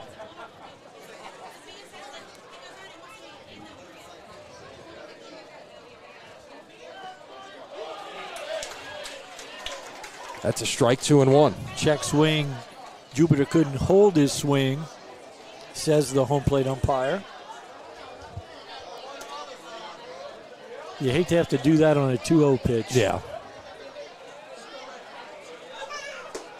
Inside corner, 2-2. Gale seems to have regained his feel for the strike zone and his command of the strike zone after 3 balls in the dirt consecutively.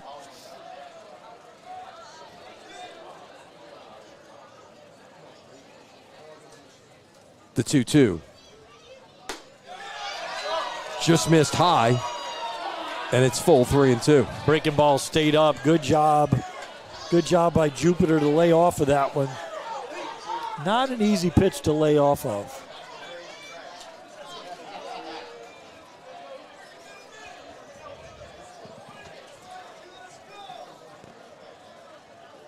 The payoff. Swung and fouled.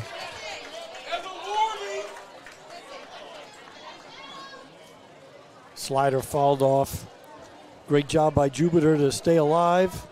He's doubled scored and struck out. Zorn's being held tight at second. Way high with that one, and it's ball 4. So, a couple of free passes here. Puts runners at first and second with 1 out for Marcus Campbell, who arguably has the biggest hit of this ball game.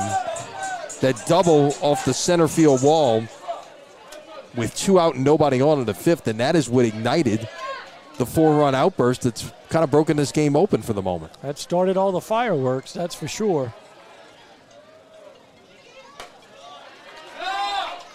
Ball 1. And Gale continues to struggle with the strike zone. Well, again, we mentioned he strikes out more than a man an inning, but he also walks more than 1 an inning, and that's in the right field, a base hit. Runner around third, heading for the plate. Throw is going to be late. And it's 6-0 Owls. Now at the plate, center fielder number 6, Jaden Williams. And Jaden Williams, who has grounded out, walked twice, once intentionally. You're not going to do that here with runners at first and second. Looking down, it looks like the Slidell bullpen is quiet. Yeah, this might be Finn Gale's game. If you lose control of it, right, this could be a 10-run rule. Yeah, there's always that possibility, but and sometimes it's not a bad thing. No, it's not. It's not. You don't get 2 losses for losing by a run rule. So it's instead of having to use up pitchers for another inning. Not saying that's a strategy per se, but it's why maybe you run a guy out there and whatever happens. That's all. No, it's one of those games you throw it in the trash and you just start fresh the next day. You flush, you come back, you play the next day. Exactly. Those games. I mean, look at you want a case in point there. Just go back to last year's national championship series. How badly did LSU get beaten game 2? Right.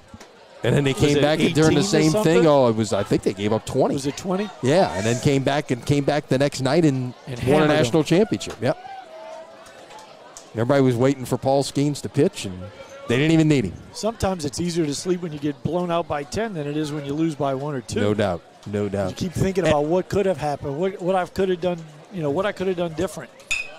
That is lifted in the air to shallow center field. Coming on as the center fielder, who will make the grab for the second out of the inning. And to that end, Kirk, look, kudos to this Chalmette team. That's a tough way to lose with your ace on the mound. You lose 1-0 in game 1 in your home ballpark, something that these seniors really wanted. They wanted a chance for a home playoff game. This meant a lot to be able to get a top 16 seed and be able to play at home in the postseason.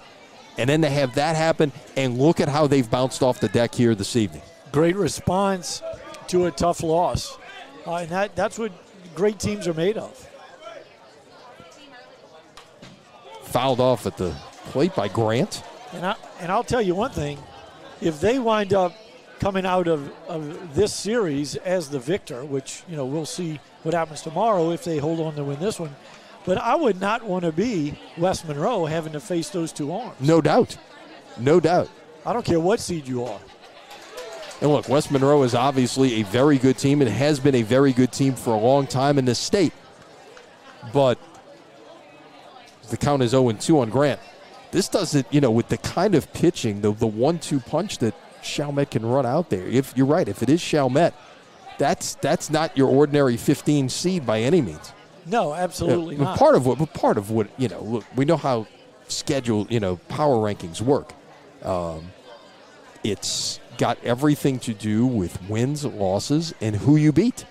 And how many points you can accumulate based on that. Ground ball, past the mound, second baseman backhands, onto first in time, and that will do it for Chalmette here in the 6th, but not before they play add-on. Get another run on 1 hit, no errors, and 2 runners left. We have played 5.5 from the parish, and Chalmette leads Slidell by the score of 6-0.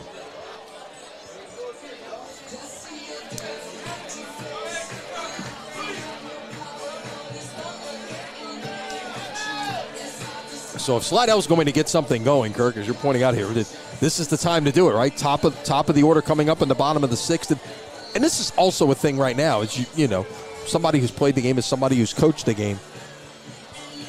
You want to make some kind of response if you're Slidell. You want to give yourself something to feel good about here in the late innings. Even if you don't come back and win this game and win the series tonight, you want to give yourself something to feel good about, getting some good at-bats up there to lead into tomorrow.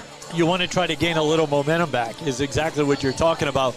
And this is the part of the lineup that can do it for the Slidell Tigers. And if they are to make some noise tonight, they have the right guys up at this stage in the game to do it. For Tipton on the other side, Cameron Tipton, he's got to look at the scoreboard and say, okay, I'm up 6. Keep shutting them down, yeah. I've got 1, 2, 3. This is the biggest inning of the game. This is the biggest inning. I shut this down, and then I can get on cruise control for the 7th inning and close this thing out. Tigers, center fielder number 5, Corey Kuzan. So Kuzan steps in. 1 for 2 tonight, 2 for 5 in the series.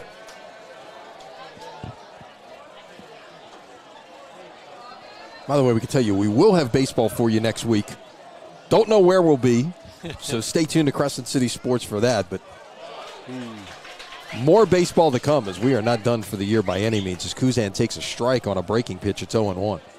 Coach Kenny Bedura playing hardball right there. Comes out first pitch slider, up 6-0. Back up the middle. Pitcher dodges it to the second baseman on to first in time. Kind of shows you the respect he has for Kuzan. Up 6-0 right there. I'm playing hardball.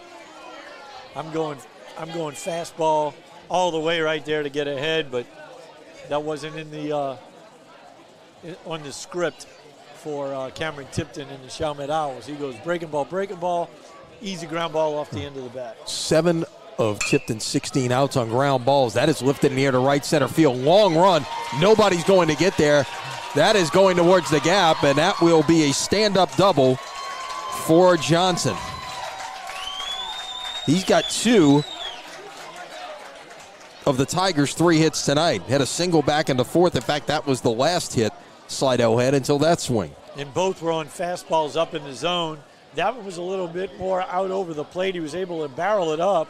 Hits it deep into that right field, almost triple corner. But it was cut off by the center fielder, Jaden Williams, just before it got into the deepest part of that right center field gap. So he holds him to a double. And if you're Tipton, I don't know why you're picking off there, up 6-0.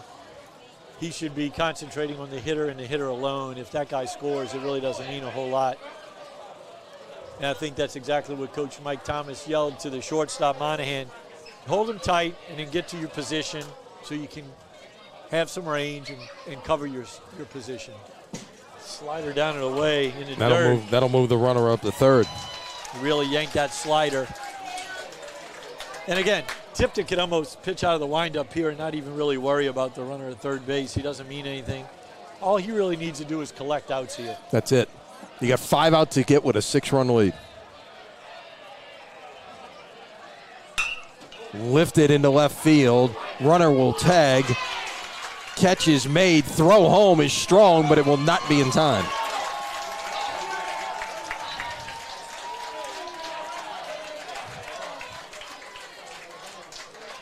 The left fielder put that throw right on line. Yeah, they appealed at third base to see if he left early, but that was not the case. So now base is empty, 2 out. So just a little too deep. Just a little too deep for the left fielder. I think that's Westbury Talon still out there. Westbury to throw out the runner at the plate. And again, that's exactly what Tipton should have done. He should have went right after the hitter, make him put it in play, and try to get back in the dugout as quickly as possible. Don't worry about the run. So no one on and 2 outs now as the shutout is gone, but it's still a 6-1 lead as Burdette fouls one off. He is 0 for 2 tonight. He's lined out. He's grounded out. He's 1 for 5 in this series. Yeah, you never want to lose your shutout, but the more important part is winning the game, and you pitch accordingly. Into right center field, and the center fielder chases that one down, and so some well-hit balls there by Slidell in the bottom of the 6th. Some of the best swings we've seen them take in this game, but they get 1 run on 1 hit, but that is all Tipton surrenders. No one left on base. We go to the 7th. It is Chalmette 6 and Slidell 1. Yeah, that ball was stung off the bat of Burdette, but center fielder Jaden Williams had him shaded to the right center field gap and made that play look easy. He just coasted over there very nonchalantly and secured that line drive in the gap.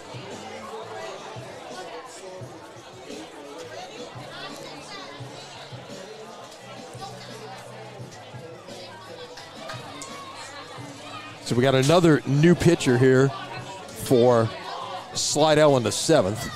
Number 16. That's Topher Coggin, who has only made 1 appearance on the season, 1 inning of work. No hits, no walks, no strikeouts. Did hit a batter. So, again, one of these situations where give some guys an opportunity here to get into the playoff series. You save your arms for tomorrow. Number 16, Topher Coggin.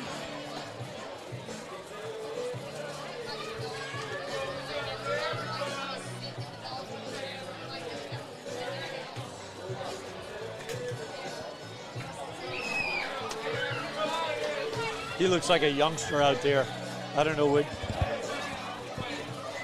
what grade he's in, but he looks like a youngster. Got a low 3/4 arm slot. Mm-hmm. He's a slinger. A little bit of a slinger. And look, you give him a little bit of a different look here. Maybe you find something out about what else you can do is you change the looks that you're giving out there to this Chalmette offense. And the other thing too is if it does show you something, it's another guy might be able to get an hour or 2 for you tomorrow. He's got a low 3/4 slot, throws across his body with a sweeper. I hate that expression. Well, it's what happened to Where did that come from here? All it is getting around a curveball. Right. That's all it is. It's a hand position change on a curveball. And you Right. throw it as hard as you can throw it. That's why a lot of guys are blowing their elbows out. For the Owls, number 1, Cameron Tipton.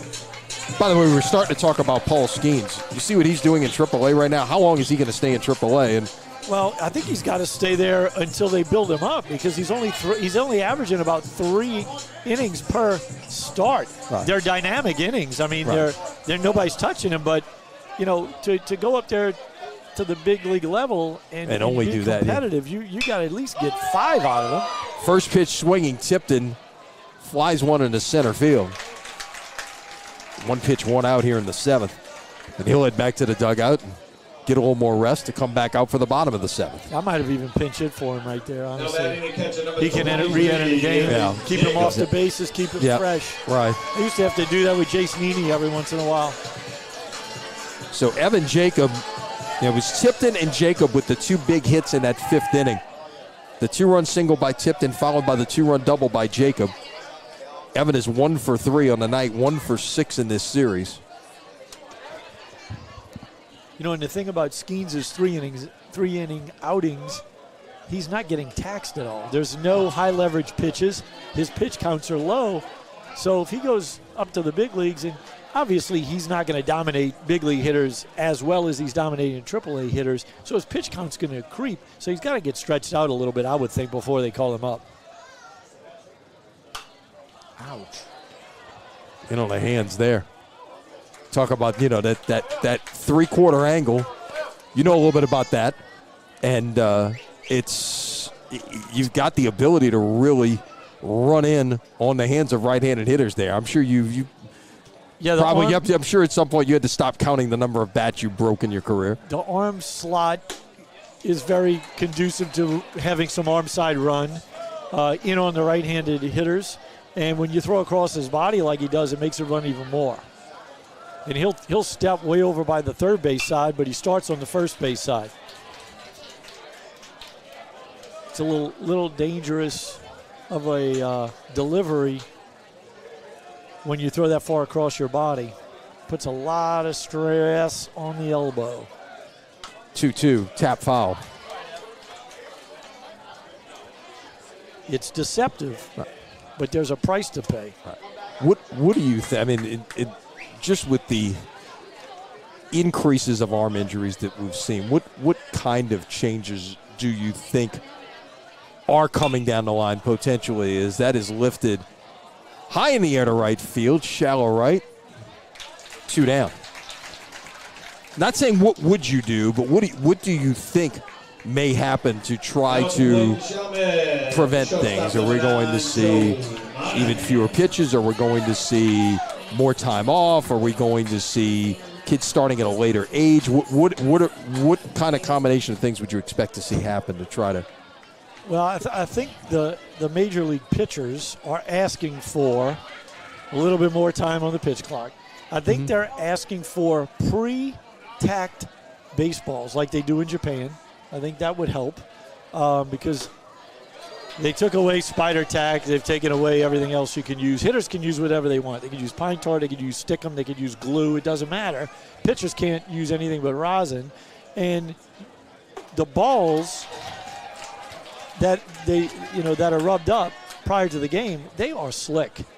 I will tell you that right now. They are very slick. And the pitchers are still trying to figure out a way to cheat. I'll tell you that. No. There's no doubt in my mind. Monahan fouls that one off with a count of 1-2. He's 1 for 3 tonight, 1 for 5 in the series. So I think those two things would be a good start, and you may see a change in the number of pitchers that are in a rotation for respective teams.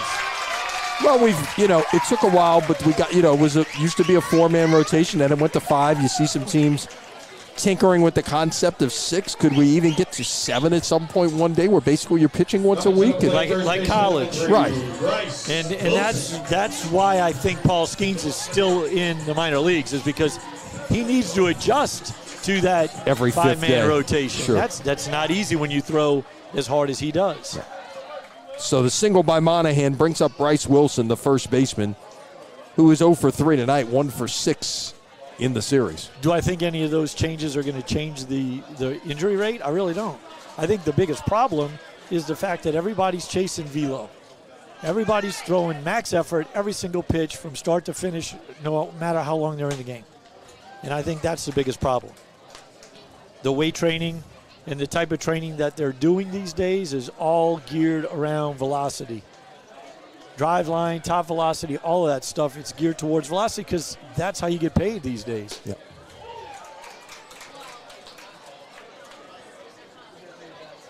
One ball and one strike to Wilson. 2 outs here in the 7th. Chalmette 3 outs away from forcing a third and deciding game in this opening round Division I non-select first round series.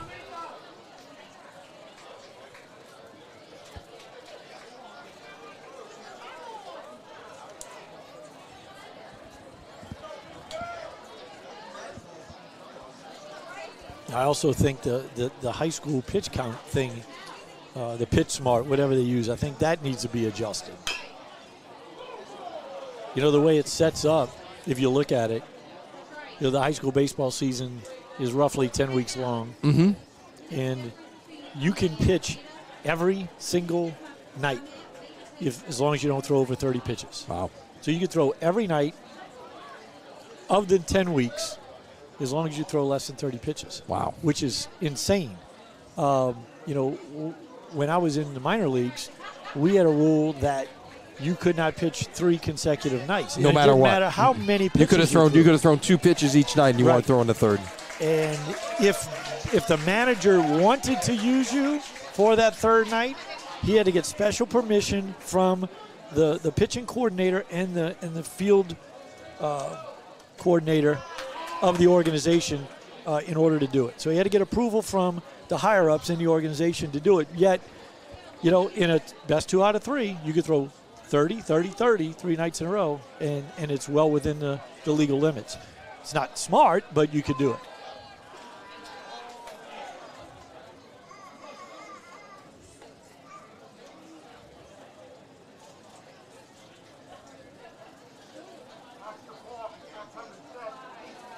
Two balls and 2 strikes.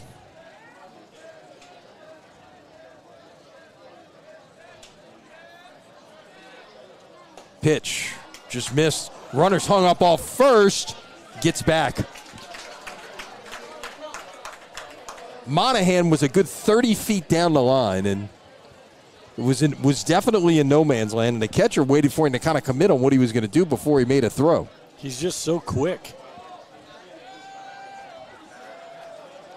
He's got long limbs, too. Long legs, long arms. Swing and a miss, and that will do it for Chalmette here in the 7th. No runs, a hit, no errors.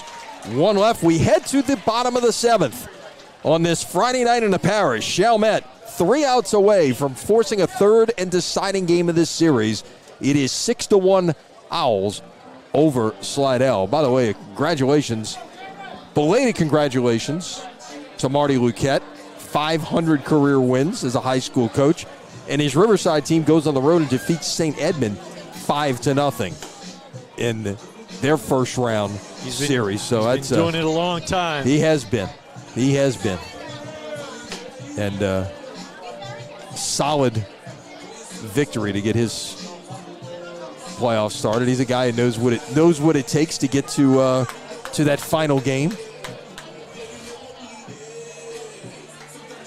Not to change the subject, but that was a nice inning of work by Topher Coggin. Yeah, 1 inning on the season. He showed something there. And, I mean, you know, like you mentioned, you know, probably a younger guy they're going to give some work to at this point and, you know, see, you know, that's the kind of thing that may not make a difference in this series, but it's the kind of thing that maybe down the road, you know, next year after. Tomorrow. Sure. Because that was a quick enough inning. Right.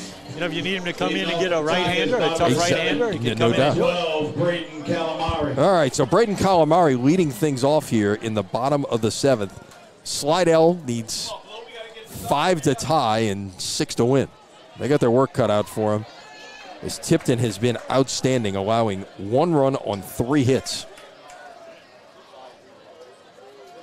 Looking to close it out here. That's down low, a ball. You get this situation, you got a chance to close it out. you got to just prevent yourself from overthrowing. Stay calm.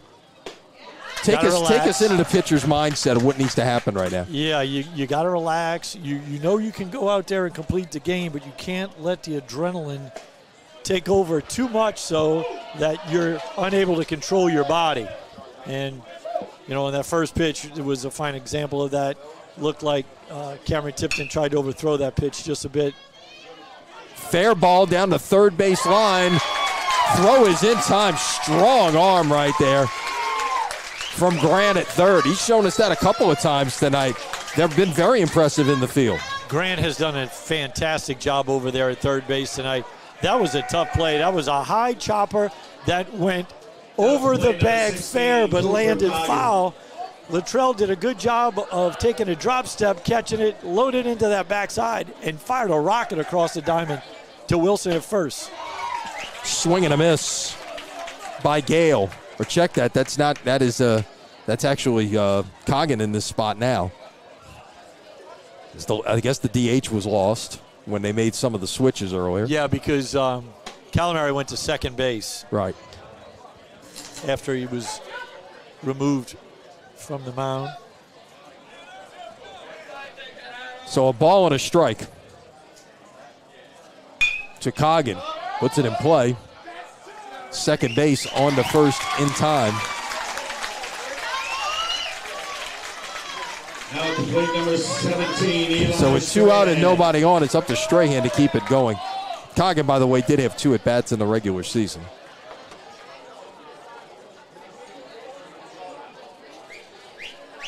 Yeah, that ball just beat Coggin, you know. Tipton said, here it is, hit it. Here it is. You haven't seen it all night. You're fresh off the bench for the most part. And that fastball was just by him. Strahan fouls the first pitch off. Breaking pitch outside. It's 1-1. Interesting pitch right there. I think I would have went right back to the heater. There, he was way late on the fastball. Overthrew that one way outside, 2-1. Again, he needs to step off the mound. Good job by Cameron Tipton right there. Gather his composure a little bit. He's 2 strikes away from ending this one and forcing a game 3. 2-1. Just high, it's ball 3. The last out could be the hardest one. And I'm not sure what his pitch count is right now either. Yeah, I'm not either. Now, this is the 25th batter he's facing, so strike 2. That was on the inside corner, perhaps. I think the fans talked him into that one after he called the last pitch a ball up. 3-2. Lifted in the air. This should do it. Center fielder is under it. And Chalmette defeats Slidell 6-1. We will have a game 3 in this best of 3 series with the winner. Leave to go home. The Green Bridge is closed. So you'll have to go to either Franklin Avenue or Elysian. Yeah, we're getting a traffic report on the way out of here. The bridge leading to I-510 is closed, so you got to go either Judge Perez or St. Bernard Highway to get back around. Congratulations to Cameron Tipton. So Cameron Tipton with the complete game and also drives in 3 runs. He was the star of this game, no doubt about it. Absolutely. Cameron Tipton did a whale of a job both on the mound and in the batter's box. Definitely your MVP of the game. But don't forget about the clutch hitting and the clutch performance of Marcus Campbell. Yeah, Campbell, Jupiter, Jacob, all delivering big doubles along the way. And also the fine defense at third base by Luttrell Grant. No doubt. A lot of people played a hand in this one. And Chalmette will play a winner-take-all game tomorrow right here at 1 o'clock. So, again, we will have more baseball for you next week at Crescent City Sports. Stay with our site. Stay with our social media accounts. So it's we'll have more information on where we will be. We'll see how things play out, where we end up. But we are not done with baseball for the year by any means. Kirk, it was a pleasure to have you with us this evening. Thank you, Lenny. Enjoyed it immensely and look forward to being back in the booth hopefully next week with you guys. Hopefully so. So For our entire Crescent City sports production team and for Kirk Bullinger, I'm Lenny Vangilder saying so long from Chalmette, where the Chalmette Owls have forced Game 3 in this best-of-3 opening round Division I non-select playoff series. Your final score once again, Chalmette 6 and Slidell 1. Until next time, so long, everybody. Thank you. Y'all did a good job. Awesome.